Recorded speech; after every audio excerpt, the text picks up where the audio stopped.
નમસ્કાર, star India TV ન્યૂઝમાં આપનું હાર્દિક સ્વાગત છે। આપ જોઈ રહ્યા છો સ્ટાર ઇન્ડિયા ટીવી ન્યૂઝ, સત્યની વાતે સત્યની સાથે। Health and family welfare department સચિવાલય ગાંધીનગર આરોગ્ય ખાતાના ઉપસચિવ શ્રી વિપુલભાઈ કે રાઠવા સાહેબના વરદ હસ્તે તારીખ 28/6/2025ના રોજ પાદરા તાલુકાની ડબકા ગામની સરકારી ઉચ્ચતર માધ્યમિક શાળા વિજ્ઞાન પ્રવાહ ડબકા શાળા અને ડબકા પ્રાથમિક શાળામાં પ્રવેશોત્સવ અને કન્યા કેળવણી કાર્યક્રમ અંતર્ગત બાળકોને પ્રવેશ આપવામાં આવ્યો।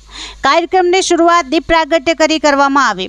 શૈક્ષણિક કિટનું વિતરણ કરી બાળકોને પ્રોત્સાહિત કરવામાં આવ્યા તેમજ એસએમસી અને એસએમડીસી બેઠક કરવામાં આવી અને વૃક્ષારોપણ કરવામાં આવ્યું હતું। આ પ્રવેશ ઉત્સવ કાર્યક્રમમાં ગામના વડીલશ્રીઓ, અગ્રણીઓ, જિલ્લા પંચાયતના સદસ્યો, તાલુકા પંચાયતના સદસ્યો, ગ્રામ પંચાયતના અગ્રણી સદસ્યોએ ખૂબ જ આનંદથી ઉલ્લાસથી ભાગ લઈને પ્રવેશ ઉત્સવ અને કન્યા કેળવણી કાર્યક્રમની શાનદાર ઉજવણી કરવામાં આવી હતી।